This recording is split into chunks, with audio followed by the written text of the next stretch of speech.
আমার এই বৌমার জীবন সে অতিষ্ঠ করে দিয়েছে।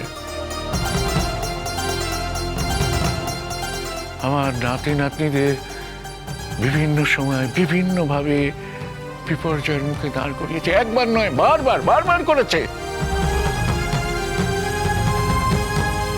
এমন কোনো অপরাধ নেই সে আমার বৌমার সাথে করেনি। শেষ পর্যন্ত আমার ছেলেকেও সেই আগ্রাসন থেকে সে মুক্তি দেয়নি। কিন্তু দেখুন, আমার ছেলের এই 25 বছরের জীবনে কোনোদিন বৌমার সাথে এই ধরনের অবস্থায় পড়তে হয়নি। অথচ দেখুন, মাত্র কয়েক বছরে ওই মহিলার কাছ থেকে যা পেয়েছে আপনি কল্পনাও করতে পারবেন না মাননীয় বিচারক। আপনি আপনি আমায় মার্জনা করবেন মাননীয় বিচারক। আপনি শান্ত হন, আপনি দয়া করে একটু শান্ত হন প্লিজ। আমি আর একটি প্রশ্ন করব আপনাকে। শ্রীময়ী সেনগুপ্ত এবং অনিন্দ্য সেনগুপ্তর ডিভোর্সের পর শ্রীময়ী সেনগুপ্ত বাড়ি ছেড়ে চলে যেতে চেয়েছিলেন, আপনি চলে যেতে দেননি, এই কথা কি সত্যি? হ্যাঁ, সর্বাংশে সত্যি। আমি কি জানতে পারি কেন? দেখুন, প্রাথমিকভাবে জুনগুকে ইন্ধন দিয়েছিলেন আমার স্ত্রী, আর তিনিও তার ভুল বুঝতে পেরে শ্রীময়ী সেনগুপ্তর কাছে সারেন্ডার করেছেন। কিন্তু সেদিন তিনিও ছিলেন আর একজন ইন্ধনদাত্রী। সেদিন আমার মনে হয়েছিল বৌমার পাশে শক্ত হয়ে আমাকে দাঁড়াতে হবে।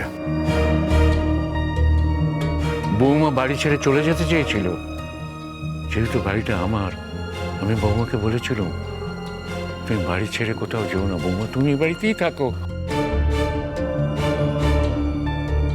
আর দ্বিতীয়ত, বৌমা তার অধিকার অনুযায়ী এই বাড়িতে থাকতে পারে, আমার বাড়িতে থাকতে পারে, আইন তাকে এই অধিকার দিয়েছে।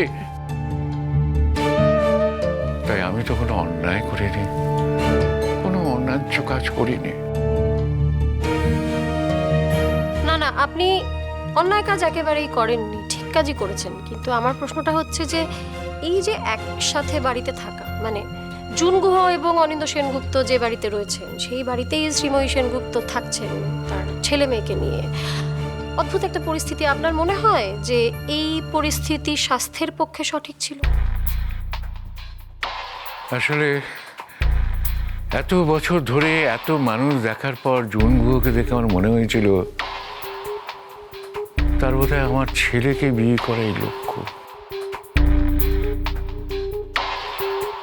আমার বৌমার সর্বনাশ করাটাই যে সেই লক্ষ্য, সেটা আমি সেদিন বুঝতে পারিনি। হ্যাঁ, এই একসঙ্গে থাকার জন্য আমার বৌমার মানসিক স্বাস্থ্য নষ্ট হয়েছে, কিন্তু সেই মুহূর্তে আমার বৌমাকে আমি কোথায় যেতে দিতে পারতাম বলুন তো বিচারক? বৌমার বাবা নেই, তার ভাইয়ের বাড়িতে গিয়ে তার মাথা নিচু করে থাকতে হবে, এটা আমি চাইনি। আমার এই বাড়িটা আমি বৌমাকে লিখে দিতে চেয়েছি, কিন্তু বৌমা কিছুতেই সেগুলো মেনে নিতে পারতো না। আমি চেয়েছিলাম সেই বাড়িটা নিয়ে বৌমা মাথা উঁচু করে আত্মসম্মান নিয়ে বেঁচে থাকুক।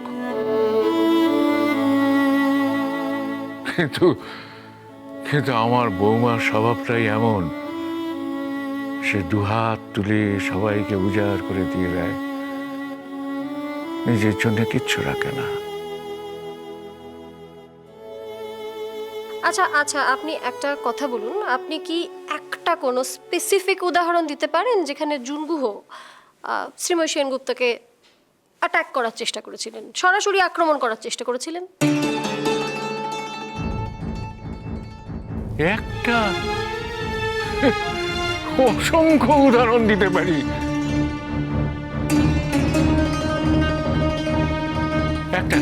একটা ঘটনার কথা আমি এই মুহূর্তে বলছি। আমার বৌমা যখন নিজে নিজে কাজ শুরু করলেন, অনেক মেয়ে জোগাড় করে তাদের কাজ শেখাতে লাগলেন।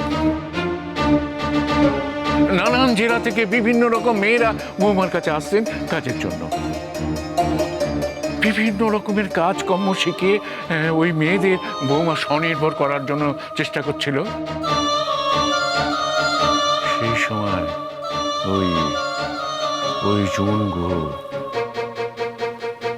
ভুল বুঝে বৌমার উপর ব্লেম দিয়ে বৌমাকে থানায় নিয়ে যায়।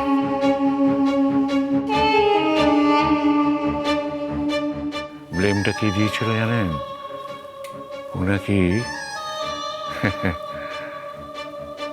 মহিলা পাচারের কাজ করে।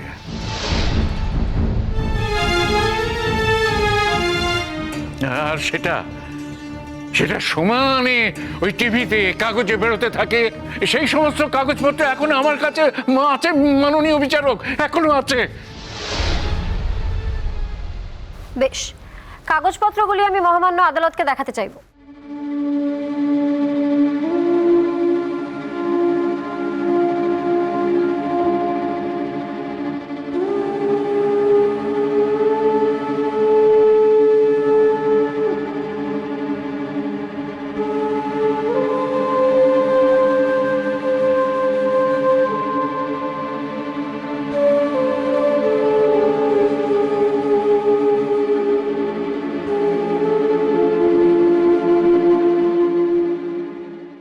পরের দিন জুনগো ধরা পড়ে যায়।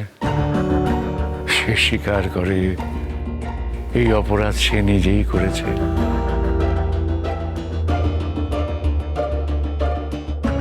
এভাবে প্রত্যেকটা মুহূর্তে সে বৌমাকে অপদস্থ করেছে, অসম্মানিত করেছে।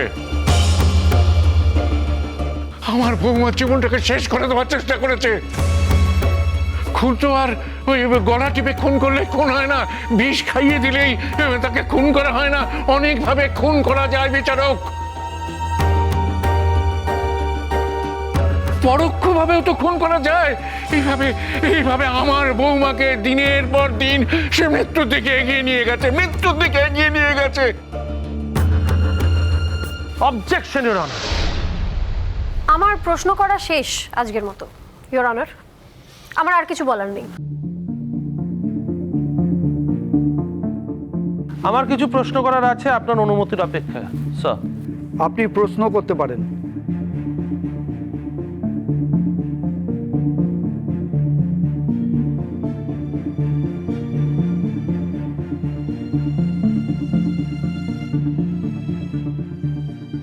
আপনার নাম?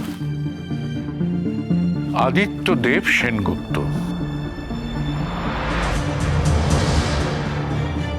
শোনা যায় একটা সময় আপনি আপনার স্ত্রীকে ছেড়ে আপনার বৌমার সঙ্গে থাকতেন, এ কথা সত্যি?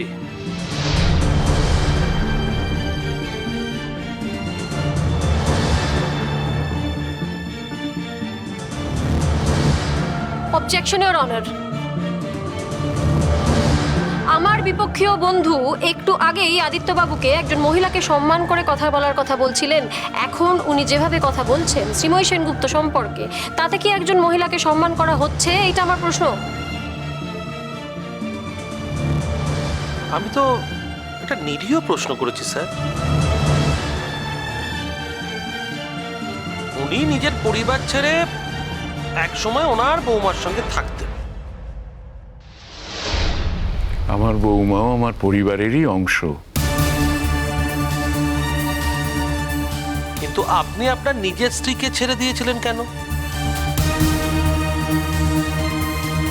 সেই প্রশ্নের উত্তর আমার স্ত্রী দিতে পারবেন। তিনি এখনো জীবিত, প্রয়োজন হলে তিনি এখানেও আসবেন। আমি যাই বলি না কেন, যখন পর্যন্ত তিনি এই কথাটা আপনাদের না বলছেন, আপনাদের পুরো ব্যাপারটা বিশ্বাসযোগ্য নাও মনে হতে পারে। আপনাকে যা জিজ্ঞেস করা হচ্ছে তার উত্তর দিন।